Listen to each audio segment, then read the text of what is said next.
অত্যন্ত গুরুত্বপূর্ণ একটি মহাবিজয় নিয়ে আলোচনা করব, যেটিকে বলা হয়েছে হুদায়বিয়ার সন্ধি।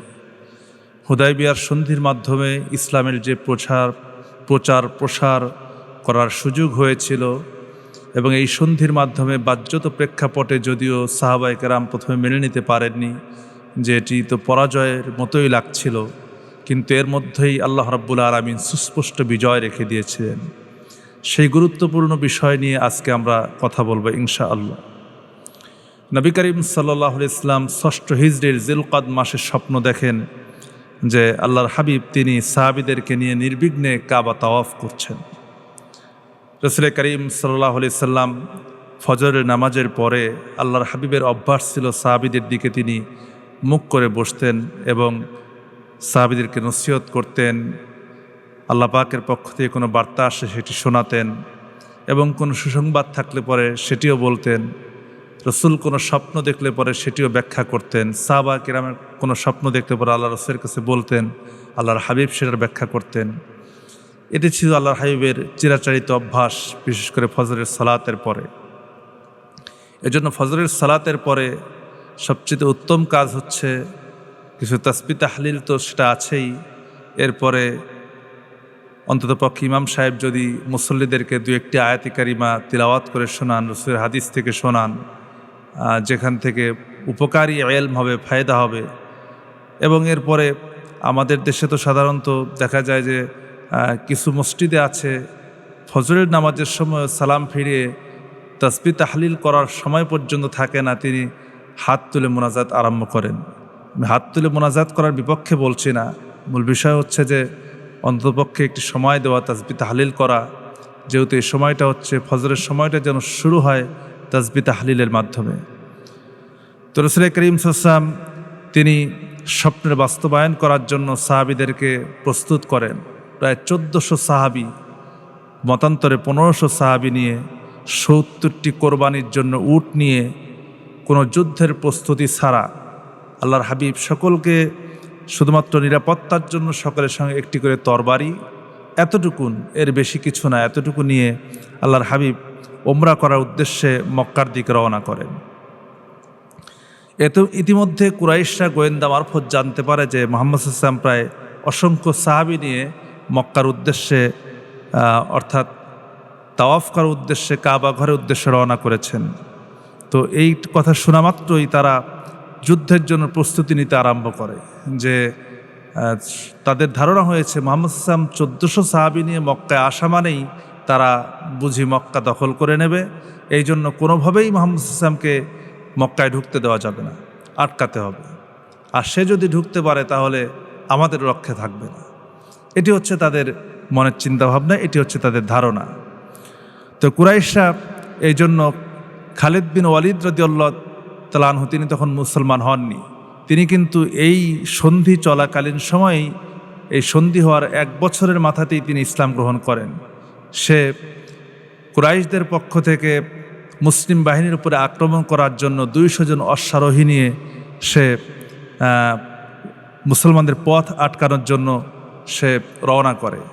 নবী করিম সাল্লাল্লাহু আলাইহি ওয়াসাল্লাম যখন এই খবর পান যে খালিদ বিন ওয়ালিদ সে ২০০ অশ্বারোহী নিয়ে যেই পথে আল্লাহর হাবিব যাবেন সেই পথে তারা যুদ্ধ করার জন্য রওনা করেছে বা আসতেছে, এই খবর পাওয়ার সঙ্গে সঙ্গে আল্লাহর হাবিব তিনি পথ পরিবর্তন করলেন। পথ পরিবর্তন করে তিনি ১৪০০ সাহাবী নিয়ে অন্য পথে রওনা করলেন। এবং আল্লাহর হাবিবের যে উটনি ছিল, কাসওয়া উটে চড়ে আল্লাহর হাবিব এসেছিলেন মক্কার উদ্দেশ্যে। তো এই উটটি হুদায়বিয়া নামক জায়গায় যে এসে বসে পড়ে। রাসূল করিম সাল্লাল্লাহু আলাইহি ওয়াসাল্লাম তিনি ঘোষণা করেন যে এই উটকে আল্লাহ তাআলা এখানে বসিয়ে দিয়েছেন, সুতরাং আমরা এখানেই অবস্থান করব। এই জায়গাটি ছিল মক্কা থেকে ৯ মাইল অথবা ১২ মাইল দূরে, হুদায়বিয়া নামক এই জায়গায় যেখানে আল্লাহর হাবিবের উটনি বসে পড়ে। তো সেখানে পানির সংকট দেখা দেয়। এমন সময় দেখা যায় যে পাশে একটা কূপ আছে, কিন্তু কূপটা একদম অকেজো হয়ে আছে, কূপে কিছু নাই। আল্লাহর হাবিব সেখানে সেই কূপের ভিতরে তীর নিক্ষেপ করেন এবং সেখান থেকে প্রবাহমান ধারায় পানি উপচে উঠতে থাকে। এটি ছিল আল্লাহর হাবিবের মুজিজা, সেখানে প্রকাশ পেল। নবী করিম সাল্লাল্লাহু আলাইহি ওয়াসাল্লাম কুরাইশদের কাছে দূত প্রেরণ করেন যে তাদের কাছে যাবে এবং তাদের কাছ থেকে খবর নিয়ে আসবে যেন অন্ততপক্ষে ওমরা করার সুযোগটা যেন কুরাইশরা তাদেরকে দেয়। এই জন্য আল্লাহর হাবিব প্রথমে খিরাস বিন উমাইয়া রাদিয়াল্লাহু আনহুকে প্রথমে দূত হিসেবে প্রেরণ করেন এবং তাদের অবস্থা জানার জন্য চেষ্টা করেন। তো সে যখন যে কুরাইশদের সঙ্গে সাক্ষাৎ করে এবং বিস্তারিত বিবরণ বলে যে আমরা আসলে মদিনা থেকে এসেছি, শুধুমাত্র আমরা ওমরা করেই চলে যাব। তো এই প্রস্তাব কুরাইশদেরকে দেওয়ার সঙ্গে সঙ্গে তারা সেই সাহাবীকে দূতকে হত্যা করতে তারা প্রস্তুত হয়। যদিও শেষ পর্যন্ত হত্যা করেনি, কিন্তু তারা যথেষ্ট চেষ্টা করেছিল, অন্যদের বাধার মুখে তা করতে সক্ষম হয়নি। তো সেখান থেকে তিনি এই অবস্থা দেখে, অত্যন্ত অবস্থা নাজুকতা দেখে তিনি ফিরে আসেন এবং রাসূল করিম সাল্লাল্লাহু আলাইহি ওয়াসাল্লামের কাছে এসে সমস্ত ঘটনা বর্ণনা করেন যে ইয়া রাসূলুল্লাহ হাবিবাল্লাহ, এই অবস্থা এমনটা দেখে এসেছে, এখন সেখানে যাওয়াটা খুব একটা নিরাপদ বোধ করছে না যতক্ষণ পর্যন্ত তাদের কাছ থেকে কোনো অনুমতি না আসে। আর সাহাবায়ে কেরামও তো এমন কোনো প্রস্তুতি নিয়ে যান নাই যে তারা সেখানে যুদ্ধ করবেন, শুধুমাত্র আত্মরক্ষার্থে তারা তরবারি নিয়েছেন। নবী করিম সাল্লাল্লাহু আলাইহি ওয়াসাল্লাম এবার হযরত ওমর রাদিয়াল্লাহু তাআলা আনহুকে প্রেরণ করার জন্য চিন্তা করেন যে হযরত ওমরকে বলেন যে তুমি দূত হিসেবে কুরাইশদের কাছে যাও এবং তাদের কাছে বলো যে আমরা শুধুমাত্র ওমরা করেই ফিরে যাব, আমাদেরকে এতটুকুন সুযোগ যেন দেওয়া হয়। হযরত ওমর রাদিয়াল্লাহু আনহু বললেন, ইয়া রাসূলুল্লাহ, মক্কায় কুরাইশদের মধ্যে আমার এমন কেউ নাই যে সে আমাকে রক্ষা করবে, আর মক্কার কুরাইশরা আমার উপরে সবচেয়ে বেশি রাগান্বিত, এজন্য আমাকে না পাঠালে ভালো হয়। এমন কাউকে পাঠান যার উপরে কুরাইশটা যার নুন খেয়েছে বা যার রহম পেয়েছে, এমন কাউকে পাঠান, বা তাদের আত্মীয় হয় তাদের মধ্যে থেকে কাউকে পাঠান। তো নবী করিম সাল্লাল্লাহু আলাইহি ওয়াসাল্লাম তখন হযরত ওসমান রাদিয়াল্লাহু তাআলা আনহুকে পাঠানোর সিদ্ধান্ত নিলেন এবং হযরত ওসমান রাদিয়াল্লাহু তাআলা আনহুকে মক্কার কুরাইশদের উদ্দেশ্যে দূত হিসেবে প্রেরণ করলেন। তো হযরত ওসমান রাদিয়াল্লাহু তাআলা আনহু যখন তাদের কাছে গেলেন এবং বিস্তারিত বিবরণ বললেন, দেখো যে আমরা সেই মদিনা থেকে শুধুমাত্র আমাদের উদ্দেশ্যই হচ্ছে আল্লাহর ঘর তাওয়াফ করে আমরা চলে যাব, তোমাদেরকে কোনো কাজে বাধা দেব না, তোমাদের কোনো কাজে বিঘ্নতা সৃষ্টি করব না, তোমাদের কোনো সমস্যা করব না, তোমাদের মূর্তিগুলিতে হাত দেব না, শুধুমাত্র আমরা তাওয়াফ করব, এতটুকুনি সেফ, আর বেশি কিছুই করব না। তখন কুরাইশরা বলল, ওসমান, যদি তুমি মনে করো যে তুমি তাওয়াফ করবে, তোমার জন্য আমরা কাবা ঘর উন্মুক্ত করে দেব, প্রয়োজনে পাহারার ব্যবস্থা করব, তুমি তাওয়াফ করে চলে যাও, কিন্তু মুহাম্মদ সাল্লাল্লাহু আলাইহি ওয়াসাল্লামকে আমরা এখানে প্রবেশ করতে দেব না। তাদের সব কথা শেষ কথা। হযরত ওসমান রাদিয়াল্লাহু আনহু বললেন যে যেখানে আল্লাহর হাবিব তাওয়াফ করতে পারবেন না, সেখানে আমি তাওয়াফ করব, তা হতে পারে না। তো এই কথা শুনে কুরাইশরা ওসমানের প্রতি রাগান্বিত হলো। রাগান্বিত হওয়ার কারণে তারা হযরত ওসমান রাদিয়াল্লাহু আনহুকে বন্দী করল। তো ইতিমধ্যে আল্লাহর হাবিবের কাছে খবর চলে এসেছে যে ওসমানকে হত্যা করা হয়েছে, ওসমানকে নিহত করা হয়েছে।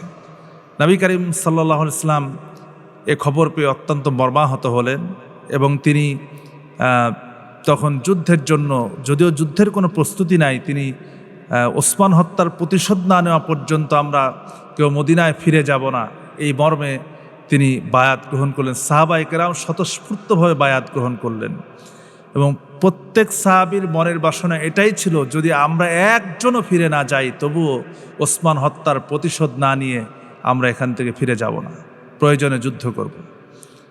আল্লাহর হাবিবের হাতে হাত দিয়ে 1400 সাহাবী শপথ করলেন যে আমরা ওসমান হত্যার প্রতিশোধ না নিয়ে ফিরে যাব না। এই বায়াত আল্লাহ পাক এতটা বেশি খুশি হলেন যে আল্লাহ পাক আয়াতে কারিমা নাজিল করে তাদের প্রতি সন্তুষ্ট জ্ঞাপন করলেন। যারা বাবলা গাছের নিচে যারা বায়াত করেছিল, তাদের উপরে আল্লাহ পাক সন্তুষ্টি প্রকাশ করেছেন। তো এই বায়াতকে বায়াতে রিদওয়ান বলা হয়, সন্তুষ্টির বায়াত। সাহাবায়ে কেরাম থেকে এই বায়াত আল্লাহর হাবিব নিয়েছিলেন। বায়াত যখন শেষ হলো, তখন খবর আসলো যে না, ওসমানকে তারা হত্যা করেনি, এজন্য আলাদাভাবে যুদ্ধের কোনো প্রয়োজনও দেখা দিল না। কুরাইশরা তারা তাদের পক্ষ থেকে দূত প্রেরণ করলো আল্লাহর হাবিবের সঙ্গে কথা বলার জন্য, যে এবছরে আমরা কোনোভাবেই তাকে ওমরা করতে দেব না, এবছরে ফিরে যেতে হবে। তো নবী করিম সাল্লাল্লাহু আলাইহি ওয়াসাল্লামের কাছে প্রথম তারা যাকে দূত হিসেবে প্রেরণ করলো তা হচ্ছে বুদাইল বিন ওয়ারাকা। তাকে দূত হিসেবে যখন প্রেরণ করলো, সে ছিল খুজা গোত্রের, এবং তাকে বলল যে আল্লাহ হাবিব বলেন যে দেখো আমরা যুদ্ধ করার জন্য আসেনি, স্পষ্ট জানিয়ে দেওয়া হলো। এবং সে কোনো কথাবার্তার এ ব্যাপারে না বলে সে ফিরে গেল। পরবর্তীতে মিরকাজ ইবনে হাফসকে দূত হিসেবে যখন প্রেরণ করলো, তাকে দেখেই নবী করিম সাল্লাল্লাহু আলাইহি ওয়াসাল্লাম দূর থেকেই বললেন যে এই লোকটি খুব ধূর্ত এবং চালবাজ। এবং তার সঙ্গে এবং সে এসে জিজ্ঞেস করলো যে তোমাদের উদ্দেশ্য কী? আল্লাহর হাবিব তাকেও নিজের মতো করে যে উদ্দেশ্য নিয়ে এসেছেন সব কিছু বললেন, এবং সে সেখান থেকে ফিরে চলে গেল। সর্বশেষ কুরাইশরা যাকে দূত হিসেবে প্রেরণ করে সে হচ্ছে উরওয়া ইবনে মাসউদ। উরওয়া ইবনে মাসউদ এসে সে নবী করিম সাল্লাল্লাহু আলাইহি ওয়াসাল্লামের সঙ্গে কথা বলার জন্য বসলো, এবং আল্লাহর হাবিবের তার সমস্ত কিছু বোঝার জন্য চেষ্টা করলো যে তাদের কাছে তার সম্মান কেমন, মর্যাদা কেমন, তার সঙ্গী যারা আছে রাসূলকে তারা ভালোবাসে কেমন ইত্যাদি সে বোঝার জন্য খুব চেষ্টা করল। এবং তারা উরওয়া বলেন যে আমি দেখলাম আল্লাহর হাবিব যদি একটু থুতুও ফেলেন, সেই থুতুও সাহাবায়ে কেরাম সেটাকে বরকত মনে করে সেই থুতু পর্যন্ত মাটিতে পড়তে দেন না, সেটিকে কেড়ে নিয়ে মাখামাখি করে শরীরে আতরের মতো করে, খুশবুর মতো করে তারা মাখিয়ে নেন। এবং আল্লাহর হাবিব যে উজু করেন, উজুর পানিটুকু পর্যন্ত তারা মাটিতে পড়তে দেন না। যদিও উজুর পানিকে অপবিত্র বলা হয়েছে হাদিসে, কিন্তু রাসূলের ব্যাপারটা ছিল ভিন্ন। তো সে যখন এই উরওয়া যখন আল্লাহর হাবিবের সামনাসামনি কথা বলার জন্য বসলো, আরবদের একটা অভ্যাস ছিল একজন আরেকজনের কথা বলার সময় একজন আরেকজনের দাড়িতে হাত দিয়ে কথা বলতো। তো উরওয়া যখন নবী করিম সাল্লাল্লাহু আলাইহি ওয়াসাল্লামের দাড়িতে হাত রাখলো, সঙ্গে সঙ্গে একজন সাহাবী মুগীরা ইবনে শুআবা রাদিয়াল্লাহু তাআলা আনহু তিনি পেছনে দাঁড়িয়েছিলেন।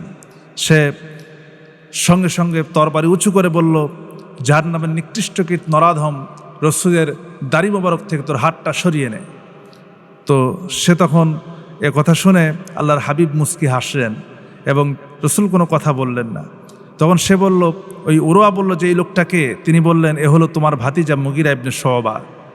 তার সঙ্গে সেও যেহেতু মুহাজির সাহাবী ছিল এবং তার সঙ্গে উরওয়ার একটা সম্পর্ক ছিল, মামা ভাগ্নের সম্পর্ক ছিল। এ কথা শুনে উরওয়া বলে উঠল, ওরে গাদ্দার, তোর অপকর্মের বিষয়টি তো কেবলমাত্র নিষ্পত্তি হলো, আজ তুই আমার সামনে এত বড় কথা বলছিস।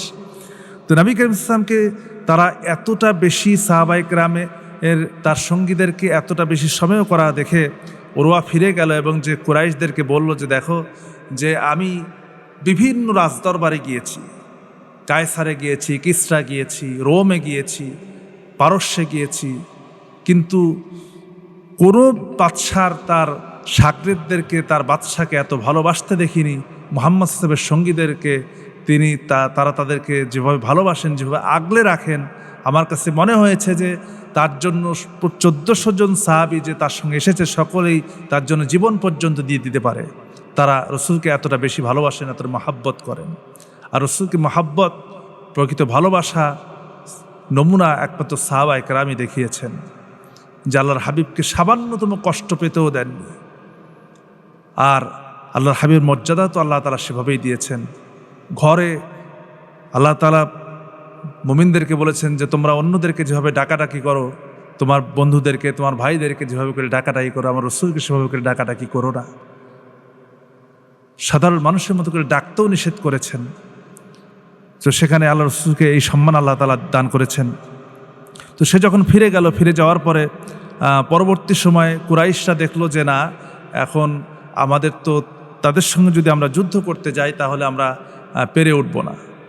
তো কুরাইশরা বড় মনে একটি সন্ধি করার জন্য তারা চিন্তা করলো, এবং সন্ধি করার জন্যই তারা মনস্থির করে ফেললো যে আমরা যদি মুসলমানদের সঙ্গে একটা সন্ধি করি, মুহাম্মাদের সঙ্গে একটা সন্ধি করে এই সন্ধির মাধ্যমে আমাদের এই ফিতনা ফাসাদগুলি আমরা দূর করতে পারি বা নিষ্পত্তি করতে পারি। তো সন্ধি করার জন্য তারা উরওয়াকে পাঠালো, যেহেতু উরওয়া সে বুদ্ধিমান ছিল। এবং সন্ধি করার জন্য যখন উরওয়া আসলো, সেই সময় হযরতে ওমর রাদিয়াল্লাহু তাআলা আনহু সন্ধির বিষয়টা কোনোভাবেই মানতে পারছিলেন না। হযরত ওমর রাদিয়াল্লাহু তাআলা আনহু আবু বকরের সামনে যে বলছেন, ভাই আবু বকর, মুহাম্মদ সাল্লাল্লাহু আলাইহি ওয়াসাল্লাম তিনি কি আল্লাহর রাসূল নন? আমরা কি মুসলমান নই? আমরা কি আল্লাহর বান্দা নই? কুরাইশরা কি নিকৃষ্ট নয়?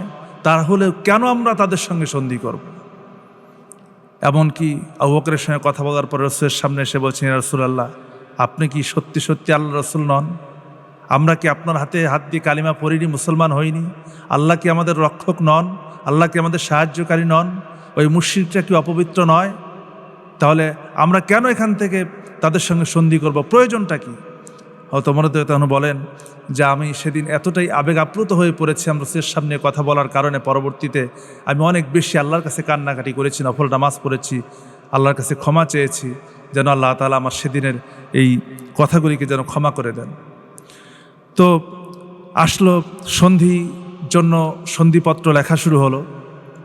সন্ধি যখন লেখা হচ্ছে সেই সময়ে প্রথমে লেখা হলো বিসমিল্লাহির রহমানির রহিম। তো উরওয়া বলল যে আমরা এই রহমান এবং রহিমের সঙ্গে পরিচিত না, আমরা এটা চিনি না। যদি বিসমিল্লাহির রহমানির রহিম লেখো তাহলে তো এই সন্ধির কোনো দরকার নাই। তাহলে কি লেখা যায়? বলো যে আমরা লিখি বিসমিহি বিসমিকা আল্লাহুম্মা, আমরা এটা লিখি, তোমরা এটা লিখতে পারো। এরপরে বিসমিকা আল্লাহুম্মা লেখা হলো। আর আলীকে বললেন যে বিসমিকা আল্লাহুম্মা লেখো। এরপরে লিখছেন মুহাম্মদুর রাসূলুল্লাহ সাল্লাল্লাহু আলাইহি ওয়াসাল্লাম। এ কথা লেখার পরে সে বলছে, উরওয়া বলছে, যদি আমরা যদি তোমাকে রসুল বলেই মানি, তোমাকে যদি রসুল বলেই গ্রহণ করতাম, তাহলে আমাদের তো এই সন্ধির কোনো দরকারই ছিল না। বরং আপনি আপনার নাম লিখুন, মুহাম্মদ বিন আবদুল্লাহ লিখুন, তাহলে আমরা এটাকে মানব। আল্লাহর হাবিব হয়তো আলীকে বললেন যে তুমি সন্ধিপত্রে এখানে মুহাম্মদ বিন আবদুল্লাহ লেখো। হয়তো আলী রাদিয়াল্লাহু আনহু অলরেডি লিখে ফেলেছেন মুহাম্মদুর রাসূলুল্লাহ। হয়তো আলী রাদিয়াল্লাহু আনহু বললেন, ইয়া রাসূলুল্লাহ, আমি সব কিছু মানতে পারি, কিন্তু এ কথা আমার দ্বারা মানা সম্ভব নয়, আমি মুহাম্মদ বিন আবদুল্লাহ লিখতে পারবো না। নবী করিম সাল্লাল্লাহু আলাইহি ওয়াসাল্লাম নিজে সেই জায়গাটি, লাইনটি কেটে দিলেন এবং সন্ধিপত্র লেখা হলো। সন্ধির প্রথম যে চুক্তিটা ছিল যে 10 বছর পর্যন্ত আমরা কেউ কারোর সঙ্গে যুদ্ধ করব না, 10 বছর কেউ কারো উপরে তরবারি উত্তোলন করব না, এবং মক্কা থেকে কেউ যদি মুসলমান হয়ে মদিনায় চলে যায়, তার অভিভাবকের অনুমতি ব্যতীত বা তার গোত্রের অনুমতি ব্যতীত যদি মদিনায় চলে যায়, তাহলে তাকে আবার মক্কায় ফিরিয়ে দিতে হবে। কিন্তু মদিনার কোনো মুসলমান যদি মক্কায় চলে আসে কোনো কারণে, তাহলে আমরা যদি তাকে পাই, তাহলে তাকে আর আমরা ফিরিয়ে দেব না, আমরা তাকে বন্দি করব। এরপরে এই যে বাহ্যিকভাবে এই চুক্তিগুলি দেখে মনে হয় যে এটি সম্পূর্ণ মুসলমানদের বিরুদ্ধে এবং আমাদের বিরুদ্ধে চলে যাচ্ছে। এজন্য সাহাবায়ে কেরাম এটাকে নিয়ে, এই চুক্তিপত্র নিয়ে এতটাই মনক্ষুণ্ণ ছিলেন যে তারা কোনোভাবেই এটাকে মানতে পারছিলেন না। এমনকি মক্কা থেকে সিরিয়ায় যাওয়ার যে বাণিজ্য পথ, এই বাণিজ্য পথও সেখানে আর মুসলমানরা রোধ করতে পারবে না, এটাকে উন্মুক্ত করে দিতে হবে, যেই পথটাকে মুসলমানরা বন্ধ করে দিয়েছিল। আল্লাহর হাবিব তাও সেটিতেও রাজি হলেন। এক কথায় অধিকাংশ চুক্তিগুলি যা হয়েছে সব কিছুই কুরাইশদের পক্ষে চলে গিয়েছে, কিন্তু মুসলমানদের পক্ষে নাই। চুক্তি তখনও পর্যন্ত স্বাক্ষর হয়নি। এমন সময় মক্কা থেকে আবু জান্দাল নামক একজন সাহাবী, যে ছিল উরওয়ার সন্তান ইসলাম গ্রহণ করেছিল। এই আবু জান্দাল নামক এই সাহাবী, তাকে উরওয়া এবং তার পরিবারের লোকজন, গোত্রের লোকজন তাকে বন্দী করে রেখেছিল। সে কোনোরকমভাবে বন্দি দশা থেকে যখন জানতে পারলেন যে রাসূল করিম সাল্লাল্লাহু আলাইহি ওয়াসাল্লাম হুদাইবিয়া নামক এলাকায় আছেন, সে বন্দি দশা থেকে মুক্ত হয়ে আল্লাহর হাবিবের কাছে আসলো। এবং উরওয়া তখন বলছে, মুহাম্মদ, তোমার সঙ্গে কিন্তু আমার চুক্তি হয়েছে যে মক্কার কাউকে তুমি আর আশ্রয় দিতে পারবে না, সুতরাং তাকেও তুমি আশ্রয় দিতে পারো না। রাসূল করিম সাল্লাল্লাহু আলাইহি ওয়াসাল্লাম বললেন যে এখনও তো চুক্তিপত্রে স্বাক্ষর হয়নি। উরওয়া বলছে, চুক্তিপত্রে স্বাক্ষর হয়নি তো কি হয়েছে, আমাদের মধ্যে তো কথা ফাইনাল হয়ে গিয়েছে। কথা যখন ফাইনাল হয়ে গিয়েছে, আপনি তাকে রাখতে পারেন না। এরপরে রাসূল করিম সাল্লাল্লাহু আলাইহি ওয়াসাল্লাম তাকে আটকালেন না, তার কথাই, উরওয়ার কথাকেই প্রাধান্য দিয়ে তাকে উরওয়ার সঙ্গে পাঠিয়ে দিলেন। সে বারবার বলছে, ইয়া রাসূলুল্লাহ, আমাকে ওরা যদি নিয়ে যায় তাহলে আমাকে মেরে ফেলবে। আল্লাহর হাবিব বললেন যে ধৈর্য ধরো, অপেক্ষা করো, আল্লাহ রাব্বুল আলামিন অচিরেই এমন একটি ব্যবস্থা করে দেবেন যে তোমরা বিজয় লাভ করবে এবং সেই সময় আসবে, অচিরে আসবে। উরওয়া তার সন্তানকে নিয়ে চলে গেল। সাহাবায়ে কেরাম প্রত্যেকেই মনক্ষুণ্ণ, কারো মনের মধ্যে কোনো ধরনের শান্তি নাই, সকলেই অত্যন্ত ব্যথা বেদনা বিধুর হয়ে আছেন, সকলেই চিন্তা করছেন প্রয়োজনে জীবন দেব, শহীদ হয়ে যাব, যুদ্ধ করব কুরাইশদের সঙ্গে, তারপর আমরা এসেছি এখানে তাওয়াফ করার জন্য। কোনো সাহাবী এসে বলছেন, ইয়া রাসূলুল্লাহ, যে আমরা কি পারি না, আমরা কি অবস্থায় যে জোর করে যদি তাওয়াফ করি মক্কাবাসী কি আমাদেরকে বাধা দিয়ে রাখতে পারবে, নাকি তারা আমাদের সঙ্গে যুদ্ধ করে পারবে? প্রয়োজন আমাদের জীবন চলে যাবে, তারপরও আমরা চাই মক্কায় যে যুদ্ধ করার জন্য। তো নবী করিম সাল্লাল্লাহু আলাইহি ওয়াসাল্লাম তাদেরকে সান্ত্বনা দিলেন, কিন্তু এই প্রথম সাহাবায়ে কেরাম আল্লাহর হাবিবের সান্ত্বনাকে তারা এটাকে কোনোভাবেই তারা রাসূলের সান্ত্বনাকেও তারা মানতে পারলেন না। নবী করিম সাল্লাল্লাহু আলাইহি ওয়াসাল্লাম যখন চুক্তিপত্র যখন সম্পন্ন হয়ে গেল, আল্লাহর হাবিব সাহাবীদেরকে কুরবানি করার জন্য আদেশ দিলেন এবং মাথা মুন্ডন করার জন্য বললেন। আল্লাহর হাবিব একবার না দুইবার না তিনবার পর্যন্ত সাহাবীদেরকে আদেশ দিলেন। দেখলেন যে কেউ তার জায়গা থেকে নড়ছে না, সকলেই প্রত্যেকের জায়গায় মানে অত্যাধিক কষ্ট পেলে মানুষের যেটা হয় যে সে তার কানে কোনো কথা ঢোকে না, সে কোনো কিছু আঁচ করতে পারে না, অনুধাবন করতে পারে না, বোধশক্তি হারিয়ে ফেলে। সাহাবায়ে কেরামের তারা এতটা বেশি কষ্ট পেয়েছেন যে তাদের বোধশক্তি মনে হয় হারিয়ে ফেলেছে। আল্লাহর হাবিব বলছেন তাদের কানে কথা ঢুকছে না। তো এমন অবস্থার ভিতরে আল্লাহর হাবিব তিনি যে উম্মে সালামা রাদিয়াল্লাহু তাআলা আনহাকে বলছেন যে কি করা যায়, তারা তো সাহাবায়ে কেরাম তো আমার কোনো কথা শুনছে না।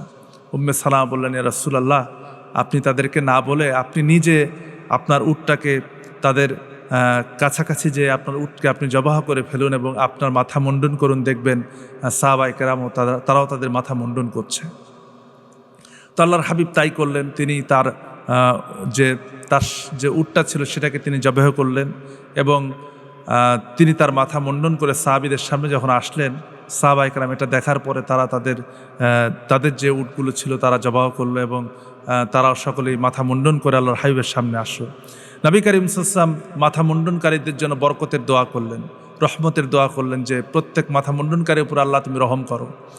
কিন্তু কেউ ছিল যারা চুল ছোট করেছিল, মানে চুলগুলোকে মাথা মুন্ডন না করে চুলগুলোকে ছোট ছোট করেছিল, তারা এসে বলে, ইয়া রাসূলুল্লাহ, আপনি কি চুল ছোটকারীদের জন্য রহমতের দোয়া করবেন না?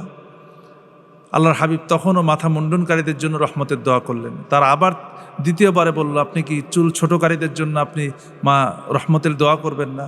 আল্লাহর হাবিব তৃতীয়বারেও মাথা মুন্ডনকারীদের জন্য দোয়া করলেন। চতুর্থবারে যখন তারা বলল, তখন আল্লাহর হাবিব চতুর্থবারে যারা চুল ছোট করেছিল তাদের জন্য আল্লাহর হাবিব রহমতের দোয়া করলেন এবং এই কার্য সম্পাদন করে তিনি মদিনার পথে রওনা করলেন। মদিনার পথে, মদিনা এবং মক্কার কাছাকাছি মিডিল পয়েন্টে আসার পর আল্লাহ তাআলা আয়াতে কারিমা নাযিল করলেন, সূরা ফাতহ, ইন্না ফাতাহনা লাকা ফাতহাম মুবিনা। চূড়ান্ত বিজয়ের ঘোষণা আল্লাহর পক্ষ থেকে চলে এলো। সাহাবায়ে কেরাম যারা এতক্ষণ পর্যন্ত অত্যন্ত মনক্ষুণ্ণ ছিলেন, যাদের মনের ভিতরে মনটা এতটাই ভেঙে গিয়েছিল, যখন আল্লাহর পক্ষ থেকে ওহী আসলো, ওহী নাযিল হলো এবং সাহাবায়ে কেরাম মনে করেছেন এই চুক্তিটা তো পুরোটাই আমাদের পরাজয়ের চুক্তি, এর মধ্যে আবার বিজয়ের কি আছে। কিন্তু আল্লাহর পক্ষ থেকে যখন ঘোষণা আসলো, সাহাবায়ে কেরাম তাদের মনটা উৎফুল্ল হয়ে গেল, আনন্দে উদ্বেলিত হয়ে গেল এবং তারা বুঝতে পারলো যে না, এর মধ্যে অবশ্যই চূড়ান্ত সফলতা রয়েছে, এর মধ্যে চূড়ান্ত মুক্তি রয়েছে। তো এটা আমরা কিন্তু দেখতে পাই, আল্লাহর হাবিব যখন মদিনায় গেলেন তার কয়েকদিন পরে একজন সাহাবী মক্কা থেকে, আবুল বাশির একজন সাহাবী, তিনি মক্কা থেকে মদিনায় চলে আসেন আল্লাহ রসুলের কাছে, পালিয়ে চলে আসলেন বন্দি দশা থেকে। তো সে যখন পালিয়ে এসেছে, পালিয়ে আসার সঙ্গে সঙ্গে মক্কা থেকেও দুইজন দূতকে প্রেরণ করা হয়েছে যে তোমরা যাও মুহাম্মদের কাছে, যে তার চুক্তির কথা স্মরণ করিয়ে দাও যে আমরা তাকে ফেরত নেওয়ার জন্য এসেছি। আবুল বাশির যে আল্লাহর হাবিবের কাছে বলছেন, ইয়া রাসূলুল্লাহ, কুরাইশরা আমাদের উপরে অত্যন্ত তারা নির্যাতন করছে, আপনি আমাকে তাদের হাতে ছেড়ে দিবেন না। আল্লাহর হাবিব তাকে ছেড়ে দিলেন এবং বললেন, তোমার যা খুশি তাই করতে পারো, তোমাকে এই হুকুম দেওয়া হলো। তো আবুল বাশির এই সাহাবীকে যখন এই দুইজন দূতের সঙ্গে যখন পাঠিয়ে দিলেন, তো আস্তে আস্তে তারা যখন সমুদ্র উপকূলে, অর্থাৎ সমুদ্র উপকূলে যখন আসেন, অর্থাৎ আরব সাগরের বদর প্রান্তর যেটি তার পাশাপাশি এই এলাকাটা, এই এলাকায় যখন আসলেন, আসার পরে সেখানে সে ওই দূতদেরকে বলছে, দূতের একজনের কাছে ছিল একটি চকচকে সুন্দর তরবারি দেখে আবুল বাশির বলছে যে তোমার তরবারি তো দেখছি অসাধারণ দেখতে, এত সুন্দর তরবারি তো আমি দেখিনি, তোমার তরবারি কি একটু আমি দেখতে পারি যে তরবারিটা কেমন? আবুল বাশির তরবারি নিলেন এবং তরবারি নিয়ে হাতে নেওয়ার সঙ্গে সঙ্গে এক মুহূর্ত দেরি করলেন না, সামনে সেই দূতকে হত্যা করে ফেললেন। যেহেতু তার মাথার ভিতরে একটা জিনিস যে আল্লাহ রসুল বলছেন তোমার যা খুশি তাই করতে পারো, তাকে এই বলে ছেড়ে দিয়েছেন এবং সে মনে করেছে যে এটা আমার জন্য সুযোগ, রসুল যেহেতু আমাকে যা খুশি তাই করতে বলেছেন, আমি কেন আমার জীবনকে কাফেরদের হাতে, কুরাইশদের হাতে কেন সুপর্দ করব। তো সে সেখানে অবস্থান করতে লাগলো এবং তার সঙ্গে যে আরেকজন দূত ছিল সে দৌড়াতে দৌড়াতে মদিনায় চলে এসেছে। এসে রসুলের কাছে এসে বলছে, ইয়া রাসূলুল্লাহ, সে তো আপনার সাহাবী তো আমার বন্ধুকে মেরে ফেলেছে। তো আল্লাহর হাবিব তার কথার কোনো জবাব দিলেন না এবং বললেন যে তুমি চলে যাও, ব্যাপারে আমি কোনো অভিযোগ গ্রহণ করব না।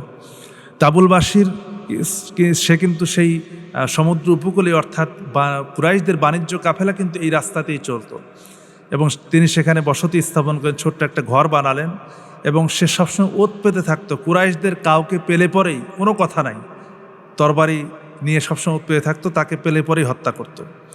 আর মুসলমানরা যখন জানতে পারলো, মক্কার নির্যাতিত মুসলমানরা, তারা যখন রসুল জানতে পারল যে আল্লাহ রসুল তাদের ব্যাপারে কথা বলছেন, তারা তাদেরকে হেফাজত করার জন্য তারা নিজের পন্থা অবলম্বন করতে পারে, তখন তারাও এসে বাশিরের সঙ্গে যোগ দেওয়া আরম্ভ করলো। একসময় এই সংখ্যা দাঁড়িয়ে গেল ৭০ জন। এই ৭০ জনের সংখ্যা যখন দাঁড়িয়ে গেল, তখন দেখা গেল যে আবুল বাশির নেতৃত্ব দিয়ে কোনো কুরাইশি কাফেলা এই রাস্তা দিয়ে যাওয়ার কোনো সুযোগ রাখতেন না। ৭০ জন মিলে তাদেরকে হত্যা করতো, তাদেরকে বন্দি করতো, তাদেরকে মেরে ফেলতো। তো কুরাইশরা একবার অতিষ্ঠ হয়ে গেল যে এভাবে তো আর চলা যায় না, আমাদের টাকা পয়সা অর্থ সম্পদ সব তো হারিয়ে যাচ্ছে। তো শেষ পর্যন্ত তারা আল্লাহর হাবিবের কাছে চিঠি লিখলো যে আপনি আবু বাশিরকে মদিনায় নিয়ে যান এবং আজকে থেকে এই চুক্তি আমরা উড্ড করলাম যে কোনো সাহাবী যদি ইসলাম গ্রহণ করে মদিনায় যায় তাকে আর ফেরত পাঠানো থাকবে না।